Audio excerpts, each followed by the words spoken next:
Hello, Kelly Acheson at AStampAbove.com coming to you from Menasha, Wisconsin. And today I just want to give you a little overview on different types of rubber and why we have different size blocks.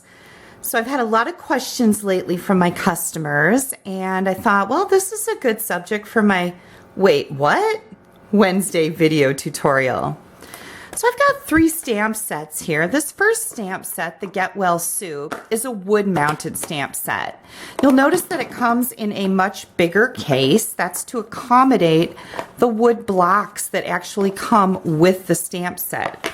You're going to pay a little bit more for your sets that have the wood blocks in them, but each individual stamp will have its own wood block.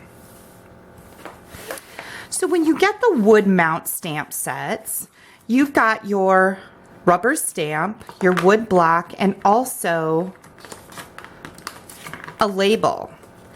And I like to put my stamps together as soon as I get them so they're ready to go. You're just going to place that label on your wood block. And the next thing I like to do is look at my rubber stamp and see if there's any extra rubber around the outside of the image that when I ink this up may cause some edges. You know, if you happen to rock your stamp a little bit and you have ink on these outside edges, it'll get onto your project and that's not fun.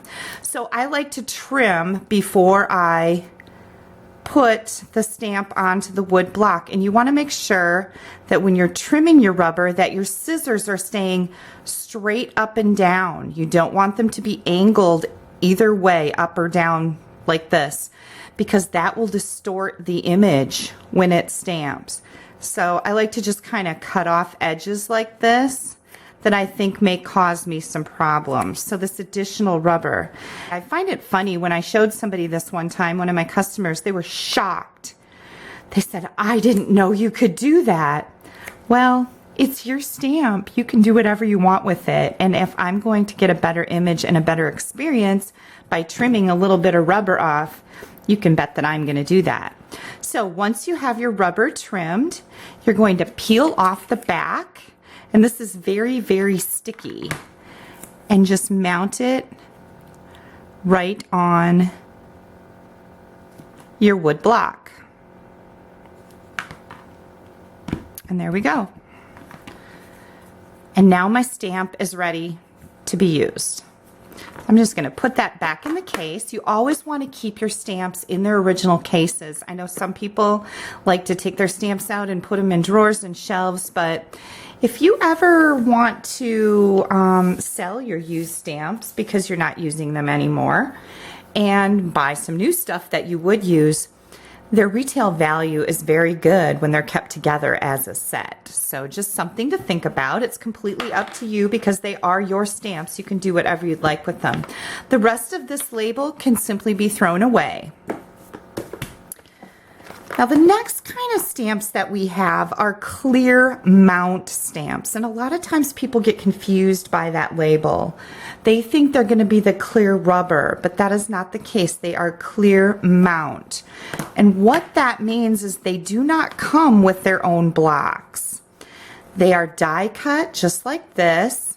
You pop them out, and again, I like to trim mine so that I know I'm not going to get a bunch of edges when I go to use my stamps. So I will trim these up. And again, people were just shocked by that. They're like, you cut your rubber? Yep, you bet I do. Okay, that looks pretty good. And you peel off this backing. And now we also get labels in our clear mount stamps. And in order to put those labels on, you can see that there's a slit in the middle of each image so that you can peel this paper back. Now, here's the little tip for you. I don't like to put my labels on to my stamps because I find they stick better to my acrylic blocks if they don't have this window cling label on them. And again, it's my preference. These are my stamps and I can do what I want with them, and it's completely up to each individual person. So if you would like to put these on, you're going to peel the plastic off and leave the sticker right on here. Whoops, not like that. Just told you to leave it on there, and then I peel it right off. But you're going to leave your sticker right in place here, and you're going to peel the backing off. And let's see if I can keep my sticker there now because it's stuck to my finger. You're going to take your stamp and you're going to place it right on top of your sticker. And mine's a little crooked because, well, I messed it up. Peel it off and get it on there straight. But that's the easiest way to do this, is to just place it right on here, and then there's your sticker. So these are, again, our clear mount stamps. And they're called clear mount because you mount them on a clear block. Now, to mount your stamps, you just take them and press this on there and press it for a few seconds, and then they're stuck on there so that you can use them. To take them off, you just peel them off and put them back in here. So if you've already got your stickers, your window clings on the back of your clear mount rubber stamps, and you find that they're not sticking to your blocks good, what you can do is you can take a little bit of your tape runner and put a little bit of tape on there, press your block onto it, and it should stick just fine. And then what you're going to find is you're going to get some of that adhesive onto your blocks. So to clean that off, you just take a cotton ball with some rubbing alcohol and rub that right off. It'll come right off for you. What you don't want to do, and I know this from experience, is to take this to your sink and scrub it with a nylon scrubby thing, because I like pretty much wrecked the whole finish on one of my blocks and nothing sticks to it anymore. So trial and error, learn from my mistakes. If there's something that can be done wrong, I've probably done it, so I'm glad I can share that with you. Now, another thing that I like to do with my clear mount stamps is I like to keep the form that they come in, and you don't have to, but I think this is a good idea so that you know if you're missing any. So I like to peel this additional paper off of here. And of course you would peel all these off too. I'm not going to do that right now. But I like to stick this in my clear case. And that way I know if I'm missing any stamps, because they won't be in there, right? So that's how I like to use my clear mount stamps. Okay? And last but not least, we're going to come to my favorite kind of rubber, and that is our photopolymer. Photopolymer is a type of rubber, and it is clear. Photopolymer stamp sets come like this. There's a little backing that peels off, and these are your stamps. Okay, and they're completely clear. And again, you just place them down on your surface and you push your block onto them. They are very, very sticky. And I think I love them for two reasons: because they stick really well to acrylic blocks, and because you can see through them to see what you're doing when you're stamping. This makes sense to me. So another thing that I wanted to touch on is people don't understand the need for different sizes of blocks, and there really is a need. When your acrylic blocks come, they have this little like plastic covering on them to protect them, and you can get a set or you can buy them individually. It's very important to use the correct size of block with these little images. For example, this little starfish deal here would go on this block. Now, why does it matter, Kelly? What difference does it make? Because if you put it on this block, it's going to stamp just like it's going to stamp on this block. With this block, when you're inking it up, you're going to be pushing into that ink pad and you're going to get ink all over your block, probably.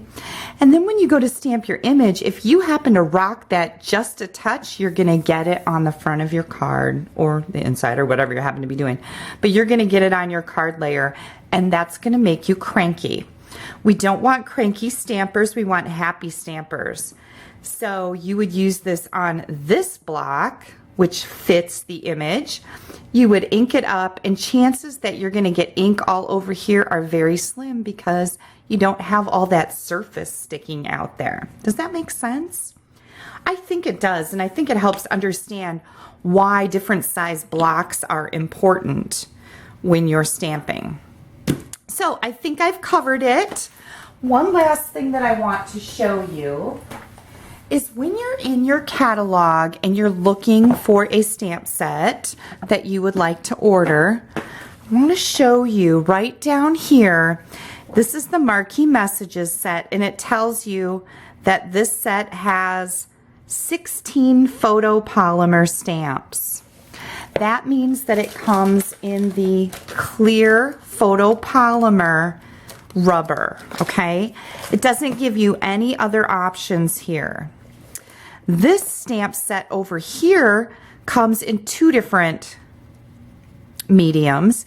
It comes in a wood block with the wood blocks included, or it comes in a clear mount. And it doesn't really say that here, but it tells you suggested clear blocks are A and B, wood blocks included. And you can see this set is $29 with the wood blocks or $21 without.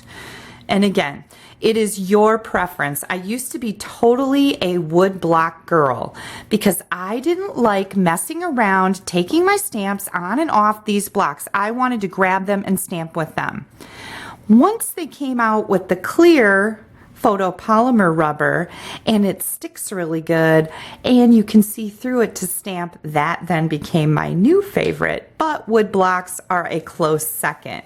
So if you have any other questions about rubber, just let me know. You can pop me an email at kelly@astampabove.com and make sure you go check out my blog. I have a lot of great stamping ideas on there. I do publish a video every Friday and my Wednesday wait what tips. So my blog is astampabove.com and you can just Google that and find it on the internet. I hope this little tip has been helpful. Thanks for joining me today.